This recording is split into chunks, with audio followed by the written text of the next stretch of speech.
Hello and welcome back to 5 Minute Geography. However, this season we're going to be focusing on the Leaving Certificate Geography paper and getting them all important H1 answers by explaining as simply as possible the world around us. So whether you're a student gearing up for exams or a teacher looking for extra resources, you're in the right place. So subscribe to stay updated and let's tackle this course together. Today's focus is really not such plate tectonics, but rather the structure of the Earth itself. In terms of plate tectonics first though, the theory involves the internal forces, so the stuff that's going on inside the Earth that then deforms the Earth's crust. So whatever's happening inside the Earth that creates the likes of mountains, volcanoes, earthquakes and things like that. The theory then links the following processes. It links processes such as seafloor spreading, a thing called continental drift, earthquake activity, volcanic activity, mountain building. So 1, 2, 3, 4, 5 things there that we can see that is directly caused by what's going on inside the Earth. So in order to understand these processes of seafloor spreading, continental drift, earthquake, volcanic activities and mountain building, we need to figure out what's going on inside first. Why do these things happen? Well, first of all, the lithosphere is not one continuous skin, but it is made up of several different pieces called plates. And these plates move independently of each other. And then because they move independently of each other, they can crash into each other, they can pull apart from each other, and they float on top of semi-molten rock, and this layer is known as the asthenosphere. So just to help you understand those two new words, lithosphere and asthenosphere. Well, when we first started looking at the layers of the Earth, we looked at it in terms of core, mantle and crust. So 3 things, the core, the mantle and the crust. But for Leaving Cert, we break up the core, the mantle and the crust into other subsections. So for example, the core will be broken into the inner core and the outer core. The mantle is broken into the asthenosphere and the lithosphere. So the asthenosphere is the liquid rock within the mantle, and as you move up through the mantle, you have the lithosphere, and the lithosphere is that kind of it's the semi-solid rock. So the lithosphere is kind of like a mixture of the mantle and the crust. So it's that semi-solid rock. So the mantle is broken into the asthenosphere, which is the liquid rock, and the lithosphere, which is the semi-solid. So the lithosphere floats on the asthenosphere.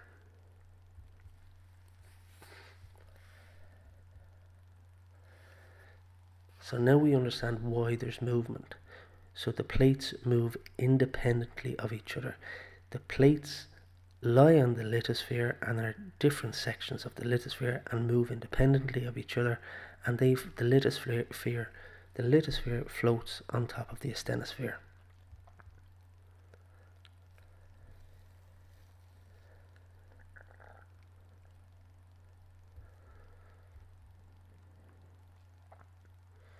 So we have to examine what's going on inside. So we need to look at the internal structure of the Earth in order to fully understand the features that's formed. So we look at the inner core first, and the inner core is a solid ball of iron, and it's about 6,000 degrees Celsius. Now, if something's 6,000 degrees Celsius, you have to be asking the question, well, why is it solid? It's a solid ball of iron because of all the pressure of the surrounding outer core, the mantle and the crust. The pressure of that surrounding landmass makes the inner core a solid ball. The inner core is the engine, and that heat is the engine that drives the processes of seafloor spreading, and it's the cause of earthquakes and volcanic activity. The outer core, this is the area that surrounds the inner core, and it's composed of nickel and iron, and it's not a solid ball, it's a liquid layer.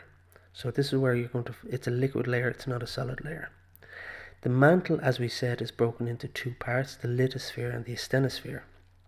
Okay, the mantle itself surrounds the core, and the material tends to be in a molten state. It comprises of 80% of the Earth's volume, and it reaches a depth of about 2,800 kilometers. So if we look in more detail in terms of the mantle, the lithosphere, this is a section of the Earth just below the crust. So it's made up of some of the mantle, but not the entire thing. So it's the top part of the mantle and the bottom layer of the crust. And this section is the section that contains the Earth's plates. The asthenosphere, however, this is just below the lithosphere. This is the part that is where you have the magma. So it makes up the remainder of the mantle, and it's in a semi-molten state. So it's here where rocks flow like liquid, and they flow in currents called convection currents. The asthenosphere ends at approximately 2,800 kilometers into the Earth. The upper mantle, also known as the upper rigid mantle, this is literally just below the crust, and rocks here tend to be in a solid or rigid state. And finally, the crust. The crust is broken up into two sections again. It's the oceanic and the continental crust. Okay, so the crust is the outer skin of the Earth. It's not one continuous shell, but it's composed of different pieces, and these pieces we call plates. The plates then move independently of each other by seafloor spreading and convection currents, which we look at later on, but they move independently of each other. And for simplicity's sake, we look at the 7 major plates. Now there's more plates, but we're going to focus on 7 of the major plates. So there's 2 types of crust, as we said. There's the oceanic crust. Now the oceanic crust is obviously under the oceans. It tends to be made up of older rock, so older, heavier rock like basalt. Think of salty sea, salty oceans, basalt. So the oceanic crust is made up of older, heavier rock like basalt. It can be between 5 and 10 kilometers deep, and it consists mainly of silica and magnesium. We call this SEMA. What it consists of becomes important later on when we're looking at volcanoes, because depending on what type of crust or plate is melted or subducted into the mantle, if it's an oceanic crust or if it's a continental crust, it can make a different type of lava. So it's important to know what these crusts are made of. So the oceanic crust is the older crust, it's the heavier crust, and it's mainly made up of basalt, and it mainly consists of silica and magnesium, and that's called SEMA. The continental crust, however, carries a lot of the great land masses. So think of the continents. The continents sit on the continental crust. The continental crust is made up of a younger rock, and it's mainly made up of granite. Okay, so it's a younger, stronger rock.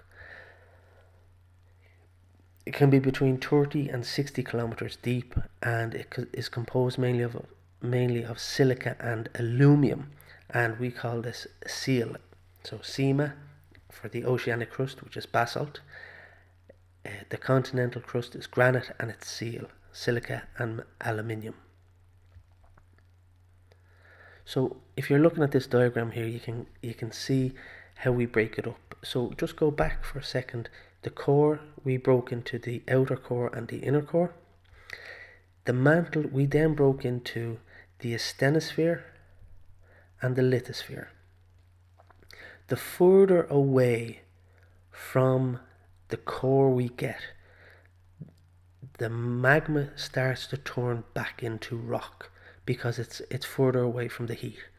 So the asthenosphere tends to flow, like it flows because it's magma, but the lithosphere tends to be stronger and more rigid, starts turning into rock from here. If there's a particular topic you'd like covered or something you're struggling with, feel free to get in touch in the comment section below and I'll aim to cover it in future videos.